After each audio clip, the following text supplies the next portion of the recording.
Hello everyone, welcome to my YouTube channel my future 10G। आज हम आप सभी के लिए बिहार शिक्षक भर्ती 4.0 इसके लिए भारतीय राष्ट्रीय आंदोलन से रिलेटेड मोस्ट इंपॉर्टेंट क्वेश्चन लेकर के आए हैं। ये जितने भी क्वेश्चन हैं टोटल बिहार के किसी न किसी एग्जाम में पूछे गए क्वेश्चन हैं। इसके साथ साथ बीपीएससी TRE1, TRE2, TRE3 और री एग्जाम वाला भी क्वेश्चन इस सीरीज में करवाया जाएगा।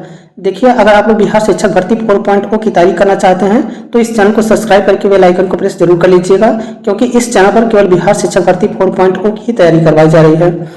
अगर आप लोग बिहार शिक्षक भर्ती की तैयारी कर रहे हैं तो इसमें जो है भारतीय राष्ट्रीय आंदोलन का क्वेश्चन जो है ये बीपीएससी प्रीलिम्स के जितने भी क्वेश्चन अभी तक बिहार में पूछे गए हैं वहां से डायरेक्ट क्वेश्चन आपके एग्जाम में टीचर के पूछे जा रहे हैं। तो आप लोग बीपीएससी प्रीलिम्स के भी क्वेश्चन को अच्छे से कवर करके तब चलिएगा। देखिए, यहाँ पे जो है 50 क्वेश्चन है और ये 50 क्वेश्चन जो है वेरी वेरी इंपॉर्टेंट है। इसे आप लोग याद रखिएगा और इसे अंत तक जरूर देखिएगा। चलिए स्टार्ट करते हैं। देखिए, फर्स्ट क्वेश्चन है, ब्रिटिश हाउस ऑफ कॉमन्स में चुने जाने वाले दादा भाई नौरोजी प्रथम भारतीय थे जिन्होंने इस दल की टिकट पर लड़ा। तो बताइए, ब्रिटिश हाउस ऑफ कॉमन्स में चुने जाने वाले दादा भाई नौरोजी जो थे ये किस दल से संबंधित थे? बताइए, उदारवादी दल से संबंधित थे, मजदूर दल से संबंधित थे, कंजर्वेटिव दल से संबंधित थे या फिर साम्यवादी दल से संबंधित थे? तो देखिए, दादा भाई नौरोजी जो थे ये उदारवादी दल से संबंधित थे। ऑप्शन नंबर फर्स्ट जो है इसका करेक्ट आंसर हो जाएगा। देखिए, उदारवादी दल जो था इसी को लिबरल पार्टी भी कहा जाता है, ये बात आप लोग याद रखिएगा। और इन्हें जो है ब्रिटिश हाउस ऑफ कॉमन्स में जो है कब चुना गया था? तो 1892 में चुना गया था। ये भी बात आप लोगों को याद रखना चाहिए। देखिए, भारतीय राष्ट्रीय कांग्रेस के अध्यक्ष जो है दादा भाई नौरोजी को 3 बार बनाया गया था। एक बार बनाया गया था इनको, एक बार 1886 में बनाया गया था, फिर 1893 में बनाया गया था, फिर 1906 में बनाया गया था। तो देखिए, 1886 में बनाया गया था। इसकी अध्यक्षता जो है दादा भाई नौरोजी कलकत्ता में किए थे। और 1893 वाला जो अध्यक्षता था ये कहाँ पे किए थे? ये लाहौर में किए थे। और 1906 वाला जो अधिवेशन हुआ था ये कहाँ पे हुआ था? ये भी कलकत्ता में हुआ था। ये बात आप लोगों को याद रखना है। देखिए, 1906 में जो अधिवेशन हुआ था कलकत्ता में, यहीं पे जो है पहली बार जो है स्वराज शब्द का प्रयोग हुआ था। तो आपके एग्जाम में डायरेक्ट पूछता है कि भारतीय राष्ट्रीय कांग्रेस के किस अधिवेशन में जो है स्वराज शब्द का पहली बार प्रयोग किया गया था? तो 1906 के कलकत्ता अधिवेशन में किया गया था। ये भी बात आप लोग याद रखिएगा। अगर आप लोगों से पूछा जाएगा कि भारतीय राष्ट्रीय कांग्रेस के प्रथम पारसी अध्यक्ष कौन थे, तो इसका भी करेक्ट आंसर हो जाएगा दादा भाई नौरोजी थे। इसे आप लोग अच्छे से याद रखिएगा, यहाँ से क्वेश्चन बहुत सारे पूछे जाते हैं। चलिए नेक्स्ट क्वेश्चन पे चलते हैं। क्वेश्चन नंबर सेकंड देखिए, 1905 ईस्वी में सर्वेंट ऑफ इंडिया सोसाइटी की स्थापना किसके द्वारा की गई थी? वेरी वेरी इंपॉर्टेंट क्वेश्चन है। देखिए, 67वीं बीपीएससी प्रीलिम्स में पूछा गया क्वेश्चन है। तो बताइए, 1905 ईस्वी में सर्वेंट ऑफ इंडिया सोसाइटी की स्थापना जो है यह किसके द्वारा की गई थी? बताइए, सुरेंद्र नाथ बनर्जी के द्वारा की गई थी, बिपिन चंद्र पाल के द्वारा की गई थी, महादेव गोविंद रानडे के द्वारा किया गया था या फिर गोपाल कृष्ण गोखले के द्वारा किया गया था? तो देखिए, 1905 ईस्वी में सर्वेंट ऑफ इंडिया सोसाइटी की स्थापना करने वाले कौन थे? गोपाल कृष्ण गोखले थे। ऑप्शन नंबर डी जो है इसका करेक्ट आंसर हो जाएगा। अगर पूछेगा आप लोगों से कि इसकी स्थापना जो है कहाँ पे किया गया था, तो सर्वेंट ऑफ इंडिया सोसाइटी की स्थापना जो है महाराष्ट्र के पुणे में किया गया था। ये भी बात आप लोग याद रखिएगा। देखिए, गोपाल कृष्ण गोखले जो थे ये महात्मा गांधी जी के राजनीतिक गुरु थे। यहाँ से भी क्वेश्चन आपके एग्जाम में पूछा जाता है, इसे भी आप लोग अच्छे से याद रखिएगा। चलिए नेक्स्ट क्वेश्चन पे चलते हैं। क्वेश्चन नंबर 3 देखिए, प्रथम बार संघर्ष के तरीकों के रूप में स्वदेशी एवं बहिष्कार भारत में कब अपनाया गया था? तो बताइए, पहली बार जो है संघर्ष के तरीकों के रूप में स्वदेशी एवं बहिष्कार भारत में कब अपनाया गया था? बताइए, बंगाल विभाजन के समय अपनाया गया था, होम रूल आंदोलन के समय अपनाया गया था, असहयोग आंदोलन के समय अपनाया गया था या फिर उपयुक्त में से एक से अधिक या फिर उपयुक्त में से कोई नहीं? तो देखिए, प्रथम बार संघर्ष के तरीकों के रूप में स्वदेशी एवं बहिष्कार भारत में अपनाया गया था बंगाल विभाजन के समय। ऑप्शन नंबर फर्स्ट जो है इसका करेक्ट आंसर हो जाएगा। देखिए, बंगाल विभाजन से अब कुछ क्वेश्चन पूछा जाता है, इसे आप लोगों को याद रखना चाहिए। अगर पूछेगा कि बंगाल विभाजन की घोषणा किसके द्वारा किया गया था, तो लॉर्ड कर्जन के द्वारा। किसके द्वारा? लॉर्ड कर्जन के द्वारा जो है बंगाल विभाजन की घोषणा की गई थी। अगर पूछेगा इसका घोषणा कब हुआ था, तो घोषणा हुआ था 20 जुलाई 1905 को। कब हुआ था? 20 जुलाई 1905 को जो है बंगाल विभाजन की घोषणा हुई थी। और बंगाल विभाजन पूछेगा लागू कब हुआ था, तो बंगाल विभाजन लागू हुआ था 16 अक्टूबर 1905 ईस्वी को। कब हुआ था? 16 अक्टूबर 1905 को बंगाल विभाजन लागू हुआ था। ये भी बात आप लोग अच्छे से याद रखिएगा। देखिए यहाँ पे असहयोग आंदोलन से क्वेश्चन पूछता है कि असहयोग आंदोलन जो है कब प्रारंभ हुआ था और कब असहयोग आंदोलन को समाप्त कर दिया गया था। तो देखिए 1 अगस्त 1920 को जो है 1 अगस्त 1920 को जो है असहयोग आंदोलन प्रारंभ हुआ था और 5 फरवरी 1922 तक जो है असहयोग आंदोलन चला था। ये भी बात आप लोग याद रखिएगा। देखिए होम रूल लीग आंदोलन जो है, अगर आप लोगों से पूछेगा कि होम रूल लीग आंदोलन कब हुआ था, तो ये हुआ था 1916 ईस्वी में। कब हुआ था? होम रूल लीग आंदोलन 1916 में हुआ था। और मुस्लिम लीग पूछेगा तो 1906 में हुआ था। ये भी बात आप लोग याद रखिएगा। ये सब question very very important question है, यहाँ से आपके एग्जाम में डायरेक्ट क्वेश्चन पूछे जाते हैं। तो चलिए नेक्स्ट क्वेश्चन पे चलते हैं। क्वेश्चन नंबर 4 देखिए, बंगाल का विभाजन प्रभावी हुआ था। अभी हम आपको बताए भी हैं और ये क्वेश्चन आ भी गया। तो बताइए बंगाल विभाजन जो है कब प्रभावी हुआ था? 14 अक्टूबर 1905 को, 15 अक्टूबर 1905 को, या फिर 16 अक्टूबर 1905 को, या फिर उपयुक्त में से एक से अधिक, या फिर उपयुक्त में से कोई नहीं। तो बताइए बंगाल का विभाजन जो है ये कब प्रभावी हुआ था? तो देखिए बंगाल विभाजन प्रभावी हुआ था 16 अक्टूबर 1905 को। कब हुआ था? 16 अक्टूबर 1905 को जो है बंगाल विभाजन प्रभावी हुआ था। और बंगाल विभाजन की घोषणा हुई थी, कभी कभी आपके एग्जाम में 19 जुलाई दे देता है, कभी कभी 20 जुलाई दे देता है। तो आप लोग याद रखिएगा 19 और 20 में से कोई एक ही देता है एग्जाम में। तो 19-20 जुलाई 1905 जो है इसका करेक्ट आंसर हो जाएगा कि 19 जुलाई को जो है बंगाल विभाजन की घोषणा हुई थी और 16 अक्टूबर 1905 को जो है बंगाल विभाजन लागू हुआ था। तो इसका ऑप्शन नंबर सी जो है करेक्ट आंसर हो जाएगा। चलिए क्वेश्चन नंबर 5 देखिए, बंगाल का विभाजन 16 अक्टूबर 1905 को किस दिवस के रूप में मनाया गया था? वेरी वेरी इंपॉर्टेंट क्वेश्चन है और देखिए बीपीएससी टीआरई 2.0 में पूछा भी गया है। तो बताइए बंगाल विभाजन जो है इस 16 अक्टूबर 1905 को किस दिवस के रूप में मनाया गया था? बताइए बायकाट के रूप में मनाया गया था, हड़ताल के रूप में मनाया गया था, शोक के रूप में मनाया गया था, या फिर उपयुक्त में से एक से अधिक। तो देखिए 16 अक्टूबर 1905 को जो है बंगाल विभाजन जो है शोक के रूप में मनाया गया था। तो इसका ऑप्शन नंबर सी जो है करेक्ट आंसर हो जाएगा। नेक्स्ट क्वेश्चन देखिए, स्वतंत्रता आंदोलन के प्रथम चरण में अतिवादी भारतीय नेतृत्व द्वारा निम्नलिखित में से किसको समझा और संगठित किया गया था? बताइए इसका करेक्ट आंसर जो है क्या हो जाएगा? बताइए स्वतंत्रता आंदोलन के प्रथम चरण में अतिवादी भारतीय नेतृत्व द्वारा निम्नलिखित में से किसको समझा और संगठित किया गया था?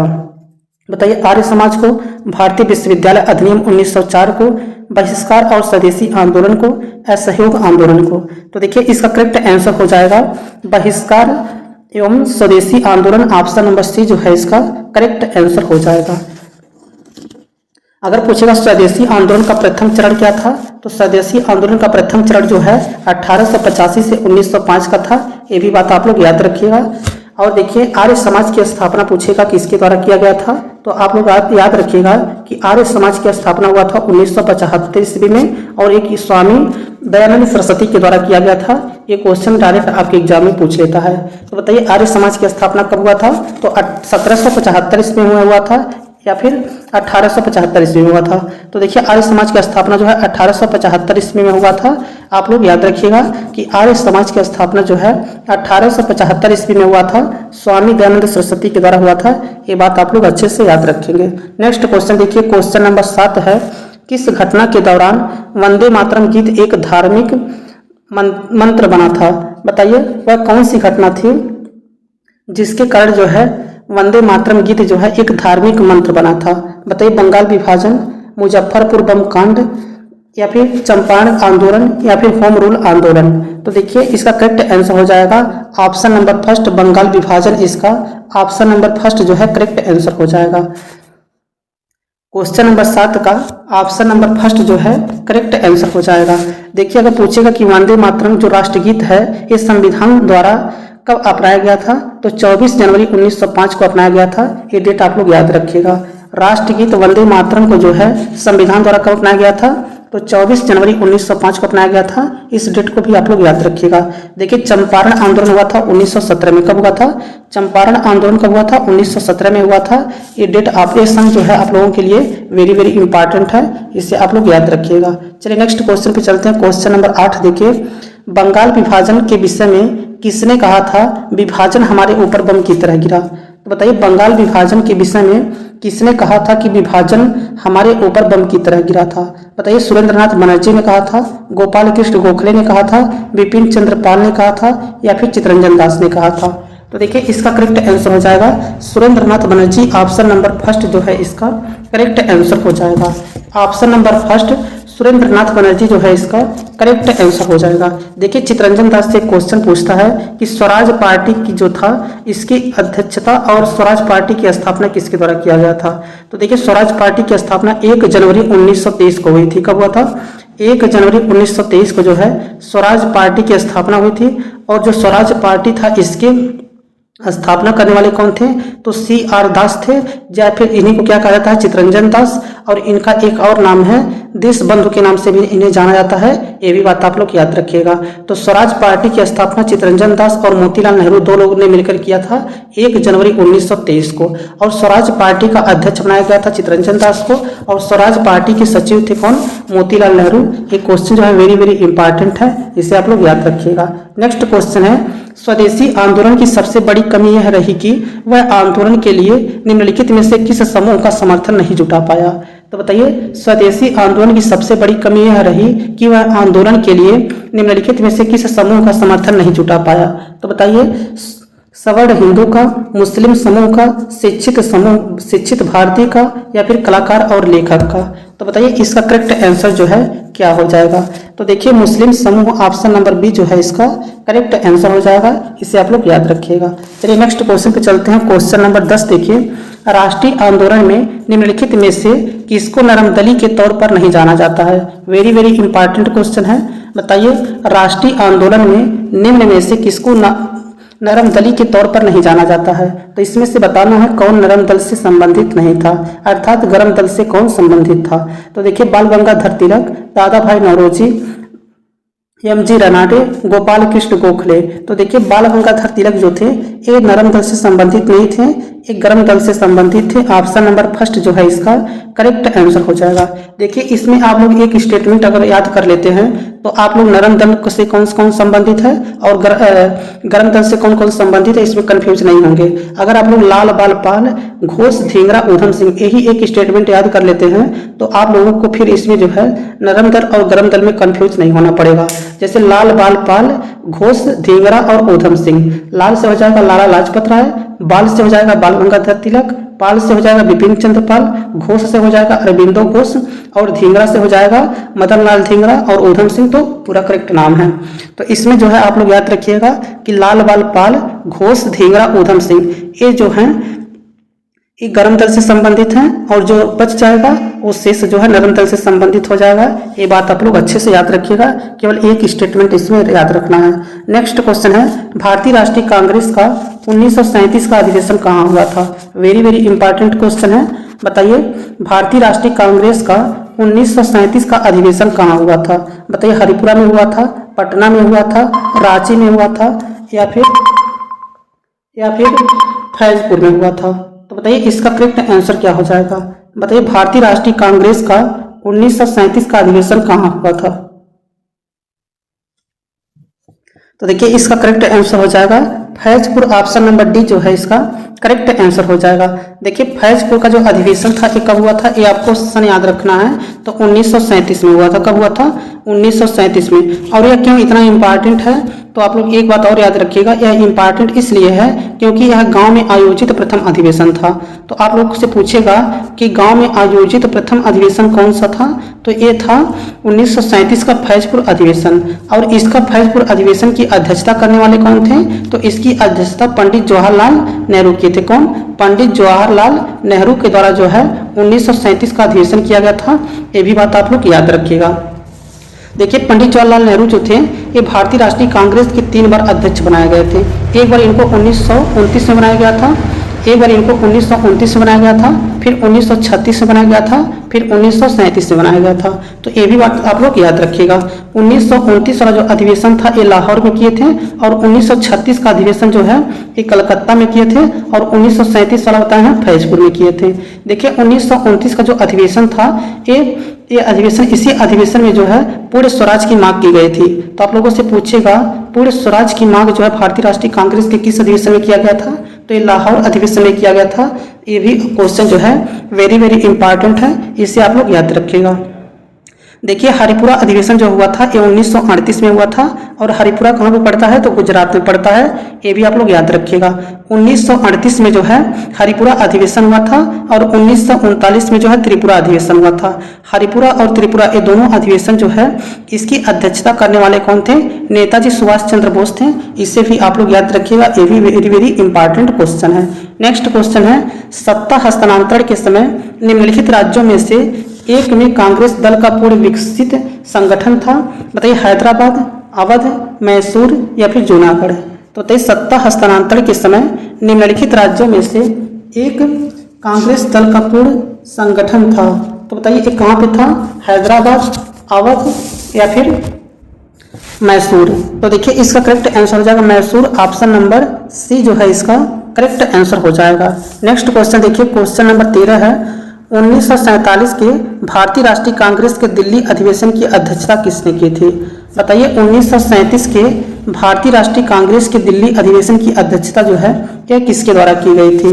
बताइए जेबी कृपलानी के द्वारा की गई थी, डॉक्टर राजेंद्र प्रसाद के द्वारा की गई थी, अबुल कलाम आजाद के द्वारा किया गया था या फिर पंडित जवाहरलाल नेहरू के द्वारा किया गया था? तो देखिए इसका करेक्ट आंसर हो जाएगा डॉक्टर राजेंद्र प्रसाद के द्वारा किया गया था, ऑप्शन नंबर बी जो है इसका करेक्ट आंसर हो जाएगा। देखिए 1946 ईस्वी में मेरठ में जो अधिवेशन हुआ था इसकी अध्यक्षता जो है जेबी कृपलानी के द्वारा किया गया था। तो जेबी कृपलानी के द्वारा जो है किसके द्वारा किया गया था? जेबी कृपलानी के द्वारा जो है 1946 का मेरठ में अधिवेशन जो हुआ था ये किया गया था। और 1947 में स्वतंत्रता प्राप्ति के समय जो है अध्यक्ष कौन थी? तो जेबी कृपलानी थी, ये भी बात आप लोग याद रखिएगा। स्वतंत्रता प्राप्ति के समय जो है भारतीय राष्ट्रीय कांग्रेस की कौन अध्यक्ष बनाया गया था? तो इनकी बनाया गया था जेबी कृपलानी को, ये भी बात आप लोग याद रखिएगा। देखिए अबुल कलाम आजाद जो थे, बताइए ये भारतीय राष्ट्रीय कांग्रेस के किस सत्र की अध्यक्षता किए थे? तो देखिए अबुल कलाम आजाद जो थे ये 1940 ईस्वी में रामगढ़ का 53वां अधिवेशन था जिसकी अध्यक्षता जो है मौलाना अबुल कलाम आजाद किए थे, ये बात आप लोग याद रखिएगा। पंडित जवाहरलाल नेहरू के बारे में बताए हैं कि पंडित जवाहरलाल नेहरू जो थे भारतीय राष्ट्रीय कांग्रेस के 3 बार अध्यक्ष थे। एक बार 1929 में थे, फिर 1936 में थे, फिर 1937 में थे। 1929 वाला अधिवेशन जो है लाहौर में हुआ था। 1936 वाला अधिवेशन कहाँ पे हुआ था? तो 1936 वाला जो है बताइए कहाँ पे हुआ था? 1936 वाला जो है हमको बताया है कि 1936 वाला कलकत्ता में लखनऊ में हुआ था और 1937 वाला फैजपुर में हुआ था। तो ये आप लोग अच्छे से याद रखिएगा। नेक्स्ट क्वेश्चन देखिए, क्वेश्चन नंबर 14 देखिए, कांग्रेस के नरम दल के नेताओं की आंदोलन की पद्धति थी। तो बताइए कांग्रेस की जो नरम दल के नेता थे इनकी जो है आंदोलन की पद्धति क्या थी? बताइए असहयोग था, राजवाम आंदोलन था या फिर अनुकूल प्रविघटन था या फिर अविधेयक था? तो देखिए राजवाम आंदोलन, ऑप्शन नंबर सेकंड जो है इसका करेक्ट आंसर हो जाएगा। चलिए नेक्स्ट क्वेश्चन पे चलते हैं। अगला क्वेश्चन देखिए, क्वेश्चन नंबर 15 है, भारतीय राष्ट्रीय कांग्रेस के प्रथम अधिवेशन में कितने प्रतिनिधियों ने भाग लिया था? वेरी वेरी इंपॉर्टेंट क्वेश्चन है। बताइए भारतीय राष्ट्रीय कांग्रेस के प्रथम अधिवेशन में कितने प्रतिनिधियों ने भाग लिया था? बताइए 52 प्रतिनिधियों ने भाग लिया था, 62 प्रतिनिधियों ने भाग लिया था, 72 प्रतिनिधियों ने भाग लिया था या फिर 82 प्रतिनिधियों ने भाग लिया था? तो देखिए भारतीय राष्ट्रीय कांग्रेस का जो प्रथम अधिवेशन था इसमें टोटल जो है 72 प्रतिनिधियों ने भाग लिया था। ऑप्शन नंबर सी जो है इसका करेक्ट आंसर हो जाएगा। अगर आप लोगों से पूछेगा भारतीय राष्ट्रीय कांग्रेस का प्रथम अधिवेशन एक कहाँ पे हुआ था? तो बम्बई में हुआ था। अगर आप लोगों से पूछेगा एक कब हुआ था? तो 1885 ईस्वी में हुआ था या फिर 1886 ईस्वी में हुआ था। तो देखिए भारतीय राष्ट्रीय कांग्रेस का जो प्रथम अधिवेशन था ये हुआ था 1885 ईस्वी में। कब हुआ था? 1885 ईस्वी में हुआ था और ये कहाँ पे हुआ था? बम्बई में हुआ था। और इसके पहले अध्यक्ष कौन थे? तो इसके अध्यक्ष थे डब्ल्यू.सी. बनर्जी थे। कौन थे? डब्ल्यू.सी. बनर्जी भारतीय राष्ट्रीय कांग्रेस के प्रथम अधिवेशन के अध्यक्ष थे और इसमें 72 प्रतिनिधियों ने भाग लिया था। ये भी बात आप लोग याद रखिएगा। नेक्स्ट क्वेश्चन देखिए, क्वेश्चन नंबर 16 है, 20वीं सदी के प्रारंभिक वर्ष में कांग्रेस में विभाजन की प्रक्रिया शुरू हुई थी। बताइए 20वीं सदी के प्रारंभिक वर्ष में कांग्रेस में विभाजन की प्रक्रिया शुरू हुई। कांग्रेस आंदोलन की रणनीतियों पर, कांग्रेस आंदोलन के उद्देश्यों पर, कांग्रेस आंदोलन में लोगों की भागीदारी पर, या फिर उपयुक्त सभी, या फिर उपयुक्त में से कोई नहीं। तो देखिए इसका करेक्ट आंसर हो जाएगा ऑप्शन नंबर डी, उपयुक्त सभी जो है इसका करेक्ट आंसर हो जाएगा। इसका ऑप्शन नंबर डी जो है करेक्ट आंसर हो जाएगा। देखिए कांग्रेस का जो विभाजन था ये 1907 के सूरत अधिवेशन में हुआ था, ये भी बात आप लोग याद रखिएगा। अगर पूछेगा कांग्रेस का विभाजन जो है ये भारतीय राष्ट्रीय कांग्रेस के किस अधिवेशन में हुआ था, तो आप लोग याद रखिएगा कि सूरत अधिवेशन में हुआ था 1907 ईस्वी में, जिसमें गर्म दल और नरम दल जो है दो भागों में टूट गए थे। इसे आप लोग अच्छे से याद रखिएगा। नेक्स्ट क्वेश्चन देखिए, क्वेश्चन नंबर 17 है, रिक्त स्थानों की पूर्ति कीजिए। नेहरू रिपोर्ट बताइए किसकी अध्यक्षता में एक कमेटी द्वारा तैयार किया गया था और इसका विषय क्या था। तो बताइए नेहरू रिपोर्ट जो है यह किसकी अध्यक्षता में तैयार किया गया था।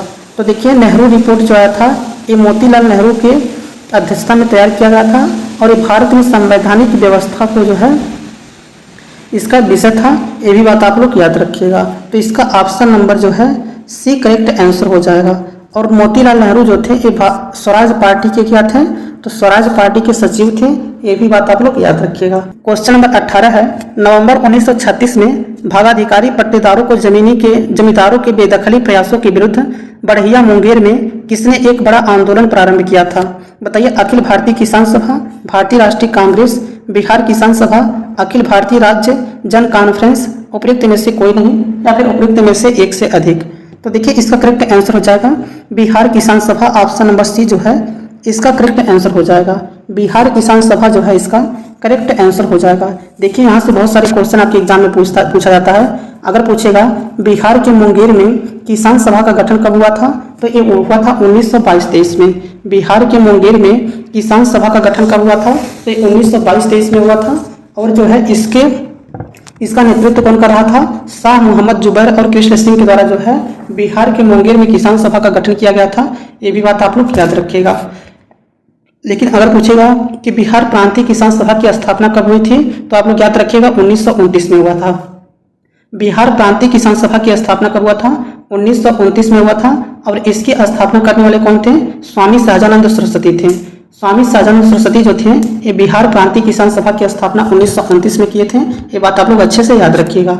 अगर पूछेगा अखिल भारतीय किसान सभा का गठन कब हुआ था, तो बताइए अखिल भारतीय किसान सभा का गठन कब हुआ था, तो ये हुआ था 1936 ईस्वी में। और इसकी अध्यक्षता भी स्वामी सहजानंद सरस्वती के द्वारा किया गया था। अखिल भारतीय किसान सभा का गठन जो है 1936 ईस्वी में हुआ था और स्वामी सहजानंद सरस्वती जो थे इसका गठन किए थे। ये भी बात आपको याद होना चाहिए। चलिए नेक्स्ट क्वेश्चन पे चलते हैं। क्वेश्चन नंबर 19 देखिए क्वेश्चन नंबर 19 है, किस वर्ष बिहार किसान सभा की स्थापना की गई थी। देखिए क्वेश्चन पूछ भी लिया है, बताइए किस वर्ष बिहार किसान सभा की स्थापना की गई थी। तो देखिए बिहार किसान सभा कहे या फिर बिहार प्रांतीय किसान सभा कहे, ये दोनों बात एक ही है। बिहार किसान सभा कहे या फिर बिहार प्रांतीय किसान सभा कहे, ये दोनों बात एक ही है। और ये हुआ था 1929 में और इसकी स्थापना करने वाले कौन थे, स्वामी सहजानंद सरस्वती थे। स्वामी सहजानंद सरस्वती जो थे यह किसान आंदोलन से जुड़े थे। ये भी बात आप लोग अच्छे से याद रखिएगा। नेक्स्ट क्वेश्चन है, क्वेश्चन नंबर 20 है, चंपारण आंदोलन मुख्यतः किसके विरोध में था। तो बताइए चंपारण आंदोलन जो था यह मुख्यतः बताइए किसके विरोध में था।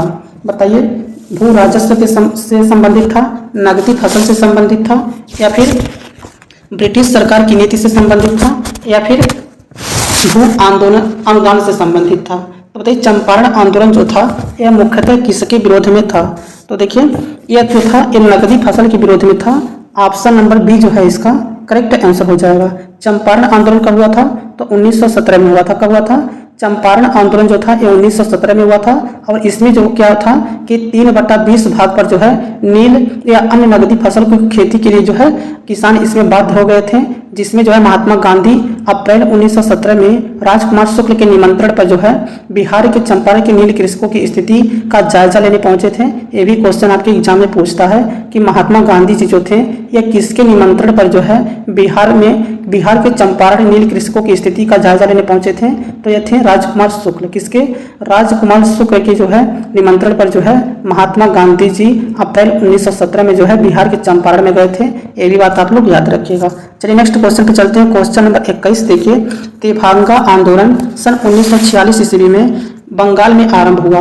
तो बताइए तेभांगा आंदोलन जो है सन 1946 ईस्वी में बंगाल में आरंभ हुआ था। बताइए मुस्लिम लीग के नेतृत्व में, किसान सभा के नेतृत्व में, भारतीय राष्ट्रीय कांग्रेस के नेतृत्व में या फिर श्रमिक संघ के नेतृत्व में। तो तेभांगा आंदोलन जो है सन 1946 ईस्वी में बंगाल में आरंभ हुआ था। कब हुआ था? किसान सभा के नेतृत्व में हुआ था। ऑप्शन नंबर बी जो है इसका करेक्ट आंसर हो जाएगा। 21 का जो है ऑप्शन नंबर बी जो है इसका करेक्ट आंसर हो जाएगा। तेभांगा आंदोलन कब हुआ था? 1946 में हुआ था। और किस राज्य से संबंधित है? बंगाल राज्य से संबंधित है। और किसके नेतृत्व में हुआ था? भारतीय राष्ट्रीय कांग्रेस के नेतृत्व में हुआ था। किसके नेतृत्व में हुआ था? भारतीय राष्ट्रीय कांग्रेस के नेतृत्व में हुआ था। ऑप्शन नंबर सी जो है इसका करेक्ट आंसर हो जाएगा। चलिए नेक्स्ट क्वेश्चन पे चलते हैं। अगला क्वेश्चन देखिए, क्वेश्चन नंबर 22 देखिए, दक्कन कृषि राहत अधिनियम किस वर्ष पारित हुआ था? बताइए दक्कन कृषि राहत अधिनियम जो है किस वर्ष पारित हुआ था? बताइए 1879 ईस्वी में, 1895 ईस्वी में, 1902 ईस्वी में या फिर 1905 ईस्वी में। तो बताइए दक्कन कृषि राहत अधिनियम जो है किस वर्ष पारित हुआ था? तो देखिए 1879 ईस्वी में। ऑप्शन नंबर फर्स्ट जो है इसका करेक्ट आंसर हो जाएगा। दक्कन कृषि राहत अधिनियम जब जो है कब पारित हुआ था? तो 1879 ईस्वी में पारित हुआ था। ऑप्शन नंबर फर्स्ट जो है इसका करेक्ट आंसर हो जाएगा। नेक्स्ट क्वेश्चन है, बिहार में तिनकठिया पद्धति में नील की खेती के लिए भूमि का कितना भाग अमानत रखा जाता था? तो बताइए बिहार में तिनकठिया पद्धति में नील की खेती के लिए भूमि का कितना भाग जो है अमानत रखा जाता था? बताइए 1/10, 1/03, 3/20 या फिर 3/25। तो देखिए बिहार में तिनकठिया पद्धति के लिए 3/20 भाग जो है अमानत रखा जाता था। ऑप्शन नंबर सी जो है इसका करेक्ट आंसर हो जाएगा। चलिए नेक्स्ट क्वेश्चन पे चलते हैं। क्वेश्चन नंबर 24 देखिए, क्वेश्चन नंबर 24 है, स्वामी सहजानंद निम्न में से किससे संबंधित थे? बताइए स्वामी सहजानंद सरस्वती जो थे निम्न में से किससे संबंधित थे? बताइए बिहार में जनजाति आंदोलन से संबंधित थे, बिहार में मजदूर आंदोलन से संबंधित थे, बिहार में किसान आंदोलन से संबंधित थे या फिर बिहार में जाति आंदोलन से संबंधित थे? तो बताइए स्वामी सहजानंद सरस्वती जो थे निम्नलिखित में से किस आंदोलन से संबंधित थे? तो देखिए बिहार में किसान आंदोलन से संबंधित थे। ऑप्शन नंबर सी जो है इसका करेक्ट आंसर हो जाएगा। 24 का ऑप्शन नंबर सी जो है करेक्ट आंसर हो जाएगा। अगर पूछेगा अखिल भारतीय किसान सभा के अध्यक्ष कौन थे? तो स्वामी सहजानंद सरस्वती थे। अखिल भारतीय किसान सभा के अध्यक्ष जो है स्वामी सहजानंद सरस्वती थे। ये बात आप लोग याद रखिएगा। चलिए क्वेश्चन नंबर 25 देखिए, वेदों की ओर लौटो का नारा किसने दिया था? बताइए वेदों की ओर लौटो का नारा जो है देने वाले कौन थे? बताइए राजा राम मोहन राय थे, केशव चंद्र सेन थे, ईश्वर चंद्र थे या फिर स्वामी दयानंद सरस्वती थे? तो बताइए वेदों की ओर लौटो का नारा देने वाले निम्नलिखित में से कौन थे? तो देखिए वेदों की ओर लौटो का नारा देने वाले कौन थे? ये स्वामी दयानंद सरस्वती थे। ऑप्शन नंबर डी जो है इसका करेक्ट आंसर हो जाएगा। स्वामी दयानंद सरस्वती ने वेदों की ओर लौटो का नारा दिए थे। अगर पूछेगा आर्य समाज की स्थापना किसके द्वारा किया गया था? तो 1875 ईस्वी में जो है आर्य समाज की स्थापना स्वामी दयानंद सरस्वती के द्वारा किया गया था। ये भी बात आप लोग याद रखिएगा। अगर पूछेगा भारत का मार्टिन लूथर किंग किसे कहा जाता है? तो बताइए भारत का मार्टिन लूथर किसे कहा जाता है? तो स्वामी दयानंद सरस्वती को ही कहा जाता है। ये भी क्वेश्चन वेरी वेरी इंपॉर्टेंट है, इसे भी आप लोग याद रखिएगा। नेक्स्ट क्वेश्चन, क्वेश्चन नंबर 26 देखिए, इनमें से किस महिला समाज सुधारक को पंडित कहा गया था? बताइए इसमें से किस महिला समाज सुधारक को पंडित कहा गया था? बताइए गंगाबाई को कहा गया था, रमाबाई को कहा गया था, एनी बेसेंट को कहा गया था या फिर सिस्टर सुब्रमण्यम लक्ष्मी को कहा गया था? तो देखिए अगर पूछेगा पंडित इसमें से बताइए किसको कहा गया था? तो पंडित रमाबाई के नाम से प्रसिद्ध थी। तो रमाबाई ऑप्शन नंबर बी जो है इसका करेक्ट आंसर हो जाएगा। देखिए एनी बेसेंट से क्वेश्चन पूछता है कि बोलता है भारतीय राष्ट्रीय कांग्रेस की प्रथम महिला अध्यक्ष कौन थी? अगर पूछेगा भारतीय राष्ट्रीय कांग्रेस की प्रथम महिला अध्यक्ष कौन थी? तो एनी बेसेंट थी। एनी बेसेंट 1917 के कलकत्ता अधिवेशन की अध्यक्षता की थी। ये भी बात आप लोग याद रखिएगा। चलिए नेक्स्ट क्वेश्चन पे चलते हैं। क्वेश्चन नंबर 27 देखिए, बंगाल की एशियाटिक सोसाइटी की स्थापना किसने की थी? बताइए बंगाल की एशियाटिक सोसाइटी की स्थापना जो है किसने की थी? बताइए राजा राम मोहन राय ने की थी, सर विलियम जोन्स ने की थी, W हंटर ने किया था या फिर विलियम वेंटिक ने किया था या फिर उपरोक्त में से कोई नहीं या फिर उपरोक्त में से एक से अधिक? तो बताइए 27 नंबर का करेक्ट आंसर बताइए क्या होगा? बताइए बंगाल की एशियाटिक सोसाइटी की स्थापना करने वाले कौन थे? तो देखिए इसका करेक्ट आंसर हो जाएगा sir William Jones. Option number B जो है इसका करेक्ट आंसर हो जाएगा। बंगाल की एशियाटिक सोसाइटी की स्थापना जो है सर विलियम जोन्स के द्वारा किया गया था 1784 ईस्वी में। ये भी बात आप लोग याद रखिएगा। देखिए राजा राम मोहन राय जो थे ये ब्रह्म समाज की स्थापना 1828 ईस्वी में किए थे और जो है इन्हीं के प्रयास से जो है 1829 ईस्वी में सती प्रथा का अंत किया गया था लॉर्ड विलियम बेंटिक के द्वारा। ये भी बात आप लोग याद रखिएगा। नेक्स्ट क्वेश्चन पे चलते हैं। क्वेश्चन नंबर 28 देखिए, भारतीयों का कौन सा वर्ग पाश्चात्य संस्कृति से प्रभावित था? तो बताइए भारतीयों का कौन सा वर्ग था जो पाश्चात्य संस्कृति से प्रभावित था? बताइए हिंदू कुलीन तंत्र था, मुस्लिम कुलीन तंत्र था, शिक्षित हिंदू मध्यम वर्ग था या फिर शिक्षित मुस्लिम मध्यम वर्ग था? तो बताइए भारतीयों का कौन सा वर्ग जो था पाश्चात्य संस्कृति से प्रभावित था? तो देखिए शिक्षित हिंदू मध्यम वर्ग, ऑप्शन नंबर सी जो है इसका करेक्ट आंसर हो जाएगा। देखिए इसका पूछा है शिक्षित हिंदू मध्यम वर्ग, ऑप्शन नंबर डी जो है इसका करेक्ट आंसर हो जाएगा। भारतीयों का कौन सा वर्ग जो है पाश्चात्य संस्कृति से प्रभावित था? तो शिक्षित मुस्लिम, देखिए शिक्षित हिंदू मध्यम वर्ग है, ऑप्शन नंबर सी जो है इसका करेक्ट आंसर हो जाएगा। शिक्षित हिंदू मध्यम वर्ग है न कि शिक्षित मुस्लिम मध्यम वर्ग, तो इसका ऑप्शन नंबर सी जो है करेक्ट आंसर हो जाएगा। नेक्स्ट क्वेश्चन देखिए, क्वेश्चन नंबर 29 है, ब्रिटिश काल में भारत में हिंदू विधवा पुनर्विवाह कानून के लिए किसे श्रेय दिया जाता है? बताइए ब्रिटिश काल में भारत में हिंदू विधवा पुनर्विवाह कानून के लिए किसे श्रेय दिया जाता है? बताइए ईश्वर चंद्र विद्यासागर को, राजा राम मोहन राय को, CR दास को या फिर मोतीलाल नेहरू को? तो बताइए ब्रिटिश काल में भारत में हिंदू विधवा पुनर्विवाह कानून के लिए किसे श्रेय दिया जाता है?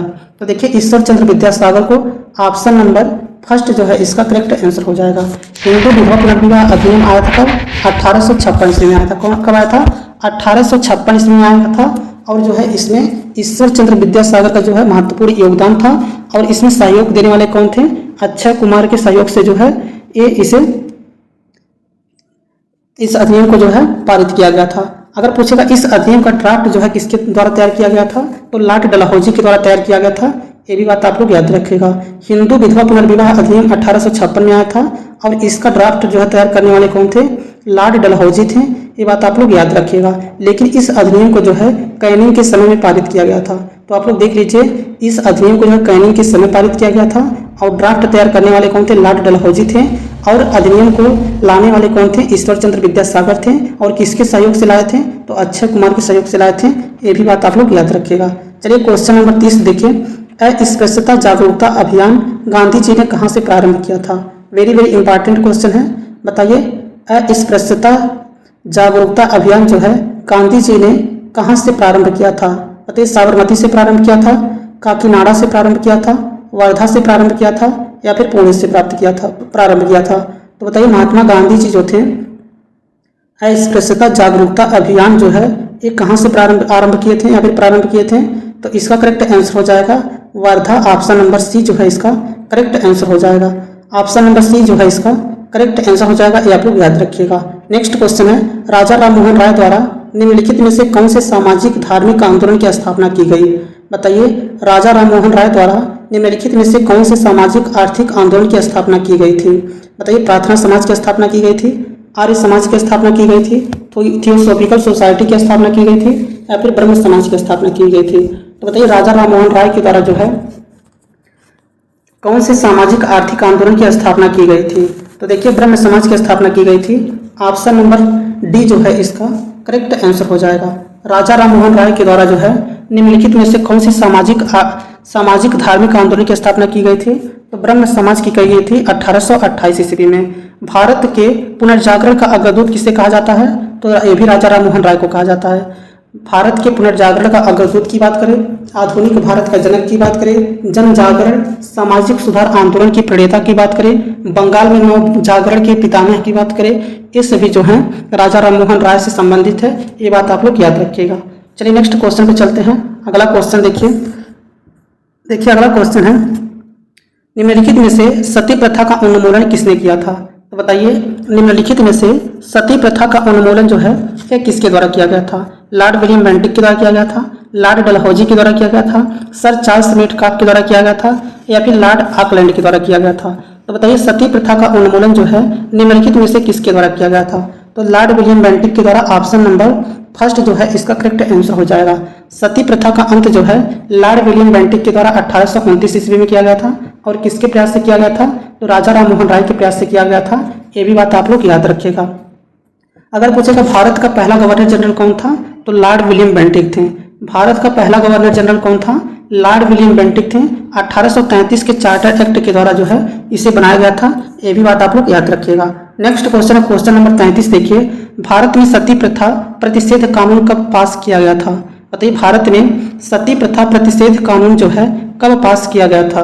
बताइए, 1828 ईस्वी में, 1829 ईस्वी में, 1831 ईस्वी में या फिर 1836 ईस्वी में? तो देखिए, भारत में सती प्रथा प्रतिषेध कानून जो है ये आया था 1829 ईस्वी में, और ये किसके द्वारा लाया गया था?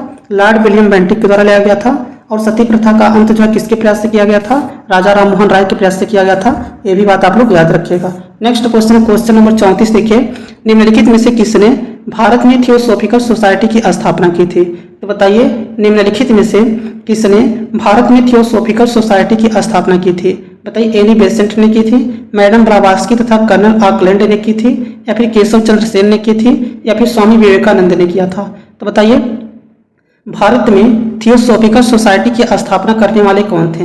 बताइए, भारत में थियोसॉफिकल सोसाइटी की स्थापना जो है ये करने वाले कौन थे? तो देखिए, मैडम ब्लावात्स्की तथा कर्नल ऑकलैंड जो है ऑप्शन नंबर बी जो है इसका करेक्ट आंसर हो जाएगा। भारत में थियोसॉफिकल सोसाइटी की स्थापना करने वाले कौन थे? मैडम ब्लावात्स्की तथा कर्नल ऑकलैंड जो है ऑप्शन नंबर बी जो है इसका करेक्ट आंसर हो जाएगा। क्वेश्चन नंबर 35 है, इंडियन अनरेस्ट का लेखक कौन था? बताइए, इंडियन अनरेस्ट का लेखक जो है ये कौन था? बताइए, दादा भाई नौरोजी थे, एनी बेसेंट थे, लाला लाजपत राय थे, या फिर वेलेंटाइन सिरोल थे? तो देखिए, इंडियन अनरेस्ट का लेखक पूछेगा तो कौन थे? तो वेलेंटाइन सिरोल ऑप्शन नंबर डी जो है इसका करेक्ट आंसर हो जाएगा। इंडियन अनरेस्ट का लेखक कौन है? वेलेंटाइन सिरोल है। ये भी बात आप लोग याद रखिएगा। तो देखिए, अगर पूछेगा न्यू इंडिया जो है ये किसका है? तो एनी बेसेंट का है। अगर पूछेगा न्यू इंडिया के लेखक कौन है? तो एनी बेसेंट है। और यंग इंडिया और हैप्पी इंडिया के लेखक कौन है? तो लाला लाजपत राय हैं। ये भी बात आप लोग याद रखिएगा। देखिए, दादा भाई नौरोजी से पूछता है कि poverty and un British rule India किसका है? तो ये दादा भाई नौरोजी का है। ये भी बात आप लोग याद रखिएगा। और दादा भाई नौरोजी भारतीय राष्ट्रीय कांग्रेस के कितने बार अध्यक्ष थे? तो इनको भारतीय राष्ट्रीय कांग्रेस का 3 बार अध्यक्ष बनाया गया था। एक बार 1886 में, फिर 1893 में, फिर 1906 में। नेक्स्ट क्वेश्चन देखिए, बंगला नाटक नील दर्पण का अंग्रेजी अनुवाद किसने किया था? तो बताइए, बंगला नाटक नील दर्पण का अंग्रेजी अनुवाद किसने किया था? बताइए, दीनबंधु मित्र ने किया था, जेम्स लांग ने किया था, अंटोनियो ग्राम्स्की ने किया था, या फिर माइकल मधुसूदन दत्त ने किया था? तो बताइए, बंगला नाटक नील दर्पण का अंग्रेजी अनुवाद करने वाले कौन थे? तो देखिए, माइकल मधुसूदन दत्त जो थे ये नील दर्पण का अंग्रेजी अनुवाद किए थे। तो इसका ऑप्शन नंबर डी जो है करेक्ट आंसर हो जाएगा। नील दर्पण का अंग्रेजी अनुवाद करने वाले कौन थे? माइकल मधुसूदन दत्त थे। ऑप्शन नंबर डी जो है इसका करेक्ट आंसर हो जाएगा। नेक्स्ट क्वेश्चन देखिए, क्वेश्चन नंबर 37 है, न्यू इंडिया व कॉमनवेल्थ समाचार पत्रों का संबंध था? बताइए, न्यू इंडिया व कॉमनवेल्थ समाचार पत्रों का संबंध बताइए किससे है? आरसी दत्त से है, महात्मा गांधी जी से है, राजा राम मोहन राय से है, या फिर एनी बेसेंट से है? तो देखिए, न्यू इंडिया और कॉमनवेल्थ समाचार पत्र किसका है? एनी बेसेंट का है। ऑप्शन नंबर डी जो है करेक्ट आंसर हो जाएगा। अगर पूछेगा न्यू इंडिया बताइए दैनिक पत्रिका था या फिर साप्ताहिक पत्रिका था? बताइए, न्यू इंडिया जो था यह दैनिक पत्रिका था या फिर साप्ताहिक पत्रिका था? तो देखिए, न्यू इंडिया जो था ये दैनिक पत्रिका था, और कॉमनवेल्थ जो है ये साप्ताहिक पत्रिका था। इसे भी आप लोगों को याद रखना है कि कौन सा साप्ताहिक पत्रिका था, कौन सा दैनिक पत्रिका था। नेक्स्ट क्वेश्चन है क्वेश्चन नंबर 38 है, वह पहला भारतीय कौन था जो हाउस ऑफ कॉमन्स का सदस्य बना था? तो बताइए, वह पहला भारतीय कौन था जो हाउस ऑफ कॉमन्स का सदस्य बना था? बताइए, एस.एन. बनर्जी थे, जी.के. गोखले थे, C.R. दास थे, या फिर दादा भाई नौरोजी थे? तो बताइए, वह पहला भारतीय कौन था जो हाउस ऑफ कॉमन्स का सदस्य बना था? तो देखिए, दादा भाई नौरोजी थे। ऑप्शन नंबर डी जो है इसका करेक्ट आंसर हो जाएगा। दादा भाई नौरोजी जो थे कॉमन हाउस का सदस्य बनने वाले पहले व्यक्ति थे। ये भी बात आप लोग याद रखिएगा। और भारतीय राष्ट्रीय कांग्रेस का प्रथम पारसी अध्यक्ष पूछेगा किसे कहा जाता है? तो दादा भाई नौरोजी को कहा जाता है। ये भी बात आप लोग याद रखिएगा। नेक्स्ट क्वेश्चन पे चलिए। देखिए, अगला क्वेश्चन क्वेश्चन नंबर 39 है, आर्य समाज की स्थापना किसने की थी? बताइए, आर्य समाज की स्थापना जो है करने वाले कौन थे? वेरी वेरी इंपॉर्टेंट क्वेश्चन है। तो देखिए, आर्य समाज की स्थापना जो है स्वामी दयानंद सरस्वती के द्वारा किया गया था। ये कहाँ पे किया गया था? ये क्वेश्चन अब आपसे पूछा जाता है। तो ये किया गया था बम्बई में। आर्य समाज की स्थापना जो है बम्बई में स्वामी दयानंद सरस्वती के द्वारा 1875 ईस्वी में किया गया था। ये भी बात आप लोग याद रखिएगा। और देखिए सन 1877 ईस्वी में लाहौर में आर्य समाज का मुख्यालय स्थापित किया गया था, ये भी बात आप लोग याद रखिएगा। अगर पूछेगा 1877 ईस्वी में आर्य समाज का मुख्यालय कहाँ स्थापित किया गया था, तो लाहौर में स्थापित किया गया था, ये भी बात आप लोग याद रखिएगा। नेक्स्ट क्वेश्चन है, इंडिया फॉर इंडियंस प्रसिद्ध नारा किसने दिया था? बताइए, इंडिया फॉर इंडियंस प्रसिद्ध नारा जो है ये किसने दिया था? बताइए, राजा राम मोहन राय ने दिया था, स्वामी दयानंद सरस्वती ने दिया था, स्वामी विवेकानंद ने दिया था, या फिर उपयुक्त में से एक से अधिक, या फिर उपयुक्त में से कोई नहीं। तो देखिए, इंडिया फॉर इंडियंस जो है ये प्रसिद्ध नारा देने वाले कौन थे? ये स्वामी दयानंद सरस्वती थे। ऑप्शन नंबर बी जो है इसका करेक्ट आंसर हो जाएगा। इंडिया फॉर इंडियंस जो है प्रसिद्ध नारा देने वाले कौन थे? स्वामी दयानंद सरस्वती थे। ऑप्शन नंबर बी जो है इसका करेक्ट आंसर हो जाएगा। और ये कब दिए थे? 1875 ईस्वी में दिए थे, ये भी बात आप लोग याद रखिएगा। चलिए नेक्स्ट क्वेश्चन पे चलते हैं। अगला क्वेश्चन देखिए, भारत में सेल्फ रिस्पेक्ट मूवमेंट किसने प्रारंभ किया था? बताइए, भारत में सेल्फ रिस्पेक्ट मूवमेंट जो है ये किसने प्रारंभ किया था? बताइए, ज्योतिबा फुले ने किया था, नारायण स्वामी ने किया था, या फिर B.R. अम्बेडकर ने किया था, या फिर उपयुक्त में से एक से अधिक, या फिर उपयुक्त में से कोई नहीं। तो देखिए, भारत में सेल्फ रिस्पेक्ट मूवमेंट जो है ये प्रारंभ करने वाले जो थे, ये प्रारंभ किए थे रामास्वामी नायर। तो रामास्वामी नायर जो है इसमें जो है ऑप्शन नहीं दिया गया है, तो इसका ऑप्शन नंबर ई जो है करेक्ट आंसर हो जाएगा। सेल्फ रिस्पेक्ट मूवमेंट जो है 1925 ईस्वी में रामास्वामी नायर के द्वारा प्रारंभ किया गया था, ये बात आप लोग याद रखिएगा। अगर पूछेगा आप लोगों से सत्य शोधक समाज की स्थापना किसके द्वारा किया गया था, जो कि वेरी वेरी इंपॉर्टेंट क्वेश्चन है, कई बार आपके एग्जाम में पूछा जाता है। सत्य शोधक समाज की स्थापना जो है ज्योतिबा फुले के द्वारा 1873 ईस्वी में किया गया था। सत्य शोधक समाज की स्थापना जो है 1873 ईस्वी में ज्योतिबा फुले के द्वारा किया गया था, ये भी बात आप लोग याद रखिएगा। नेक्स्ट क्वेश्चन है क्वेश्चन नंबर 42। देखिए, मंगल पांडे ने मार्च 1857 ईस्वी में कहाँ विद्रोह किया था? बताइए, मंगल पांडे ने 1857 ईस्वी में कहाँ विद्रोह किया था? बताइए, झांसी में किए थे, बैरकपुर में किए थे, लखनऊ में किए थे, या फिर मेरठ में किए थे? तो देखिए, मंगल पांडे ने 1857 ईस्वी में जो है ये कहाँ पर विद्रोह किए थे? तो ये बैरकपुर में किए थे। ऑप्शन नंबर बी जो है इसका करेक्ट आंसर हो जाएगा। कब किए थे? 29 मार्च 1857 को। पूरा डेट पूछेगा तो क्या है? 29 मार्च 1857 को मंगल पांडे ने विद्रोह किया था बैरकपुर में, ये बात आप लोग याद रखिएगा। अगर पूछेगा लेफ्टिनेंट बाग और लेफ्टिनेंट ह्यूसन की हत्या जो है किसके द्वारा किया गया था? तो ये मंगल पांडे के द्वारा किया गया था। अगर पूछेगा 1857 के विरोध का तात्कालिक कारण क्या था? तो ये चर्बी लगे कारतूस का प्रयोग था। 1857 के विद्रोह का तात्कालिक कारण पूछेगा क्या था? तो चर्बी लगे कारतूस था, इसे आप लोग याद रखिएगा। अगर पूछेगा 1857 के विद्रोह की शुरुआत कब हुई थी?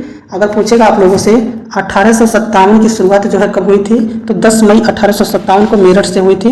ये क्वेश्चन जो है वेरी वेरी इंपॉर्टेंट है, यहाँ से भी क्वेश्चन आप लोगों से पूछा जाता है। आप लोग एक क्वेश्चन और बताइए कि भारतीय राष्ट्रीय देखिए 1857 का जो क्रांति था, यहाँ पे दिल्ली से जो है बताइए इसका नेतृत्व कौन कर रहा था? बताइए, 1857 की क्रांति का नेतृत्व जो है दिल्ली से कौन कर रहा था? तो दिल्ली से बहादुर शाह जफर और बख्तर खां कर रहे थे, ये भी बात आप लोग याद रखिएगा। अगर पूछेगा झांसी से 1857 की क्रांति का नेतृत्व कौन कर रहा था? तो रानी लक्ष्मीबाई कर रही थी। अगर पूछेगा लखनऊ से 1857 की क्रांति का नेतृत्व कौन कर रहा था? तो बेगम हजरत महल कर रही थी, ये भी बात आप लोग याद रखिएगा। चलिए नेक्स्ट क्वेश्चन पे चलते हैं। अगला क्वेश्चन देखिए ये क्वेश्चन जो हम बताए हैं यही क्वेश्चन यहाँ पे पूछा गया है।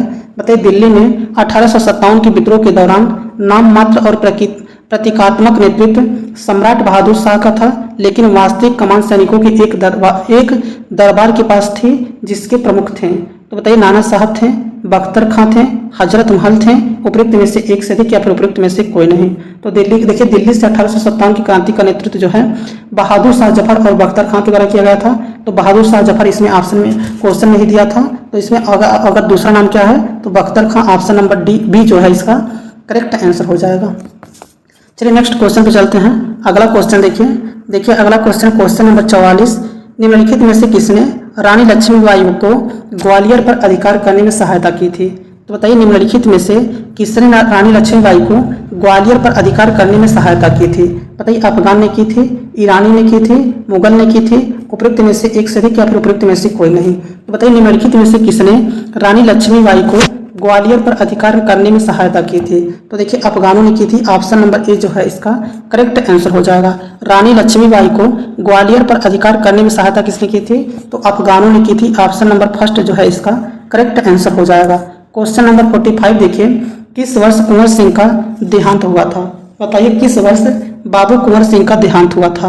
बताइए 1857 में हुआ था, 1858 में हुआ था, 1859 में हुआ था, उपरोक्त में से एक से अधिक या फिर उपरोक्त में से कोई नहीं। तो बताइए किस वर्ष बाबू कुंवर सिंह की मृत्यु हुई थी? तो देखिए इसका करेक्ट आंसर हो जाएगा 1858। ऑप्शन नंबर बी जो है इसका करेक्ट आंसर हो जाएगा। 1858 में जो है बाबू कुंवर सिंह की मृत्यु हुई थी, ये भी बात आप लोग याद रखिएगा। नेक्स्ट क्वेश्चन है 1857 के विद्रोह के मध्य नाना साहब ने अपने आप को मुगल सम्राट का क्या घोषित किया था? बताइए नायब जिसे उप कहते थे, पेशवा, वजीर, उपरोक्त में से एक से अधिक या फिर उपरोक्त में से कोई नहीं। तो बताइए 1857 के विद्रोह के मध्य नाना साहब ने अपने आप को मुगल साम्राज्य का क्या घोषित किया था? तो देखिए नायब उप जो है ऑप्शन नंबर फर्स्ट इसका करेक्ट आंसर हो जाएगा। क्वेश्चन नंबर 47 देखिए, मंगल पांडे ने मार्च 1857 ईस्वी में कहाँ विद्रोह किया था? बताइए मंगल पांडे ने मार्च 1857 ईस्वी में कहाँ विद्रोह किया था? बताइए झांसी में किया था, बैरकपुर में किया था, लखनऊ में किया था या फिर मेरठ में किया था? तो ये क्वेश्चन बताइए इसका करेक्ट आंसर क्या हो जाएगा? बताइए मंगल पांडे ने मार्च 1857 ईस्वी में कहाँ पर विद्रोह किया था? तो देखिए इसका करेक्ट आंसर हो जाएगा बैरकपुर, ऑप्शन नंबर बी जो है इसका करेक्ट आंसर हो जाएगा। बैरकपुर ऑप्शन नंबर बी जो है इसका करेक्ट आंसर हो जाएगा। ये क्वेश्चन रिपीट किया है। नेक्स्ट क्वेश्चन देखिए, क्वेश्चन नंबर 48 है, 18वीं सदी में बंगाल में वस्त्र उद्योग के पतन के लिए उत्तरदायी कारण क्या था? बताइए 18वीं सदी में बंगाल में वस्त्र उद्योग के पतन के लिए उत्तरदायी कारण था। बताइए उत्पादन की गुणवत्ता में कमी, कच्चे माल की अनुपलब्धता, ब्रिटिश को निर्यात करने वाले माल पर उच्च तटकर, कारीगरों की अनुपलब्धता, उपरोक्त में से कोई नहीं। तो देखिए इसका करेक्ट आंसर हो जाएगा ब्रिटेन को निर्यात करने वाले माल पर उच्च तट कर, ऑप्शन नंबर सी जो है इसका करेक्ट आंसर हो जाएगा। नेक्स्ट क्वेश्चन देखिए, क्वेश्चन नंबर 49 है, बिहार में परमानेंट सेटलमेंट लागू करने का कारण था? बताइए बिहार में परमानेंट सेटलमेंट जो है लागू करने का कारण क्या था? बताइए जमींदारों का जमीन पर अधिकार न रखना, जमींदारों के लिए जमीन पर वंश परंपरागत अधिकार को स्वेच्छा से हस्तांतरित करने का अधिकार, भू राजस्व का राजस्व निर्णय करना, जमींदारी प्रथा का निर्मूलन या फिर उपरोक्त में से कोई नहीं। तो देखिए इसका करेक्ट आंसर हो जाएगा ऑप्शन नंबर सी, भू राजस्व का राजस्व निर्णय करना, ऑप्शन नंबर सी जो है इसका करेक्ट आंसर हो जाएगा। नेक्स्ट क्वेश्चन है, क्वेश्चन नंबर 50 है, अस्थायी बंदोबस्त किसके साथ किया गया था? बताइए अस्थायी बंदोबस्त जो है यह किसके साथ किया गया था? बताइए जमींदारों के साथ किया गया था, ग्रामीण समुदायों के साथ किया गया था, मुकदमाओं के साथ किया गया था या फिर किसानों के साथ किया गया था? तो देखिए अस्थायी बंदोबस्त जो था ये किया गया था जमींदारों के साथ, ऑप्शन नंबर फर्स्ट जो है इसका करेक्ट आंसर हो जाएगा। अगर आप लोगों को वीडियो अच्छा लगा हो तो वीडियो को लाइक कर दीजिएगा और चैनल पहली बार आए तो चैनल को सब्सक्राइब कर लीजिएगा। अगर आप लोग बिहार शिक्षक भर्ती 4.0 की तैयारी कर रहे हैं तो चैनल को सब्सक्राइब करके बेल आइकन को प्रेस जरूर कर लीजिएगा, क्योंकि यहाँ पर बिहार शिक्षक भर्ती 4.0 का ही तैयारी करवाया जा रहा है। Thanks for watching this video.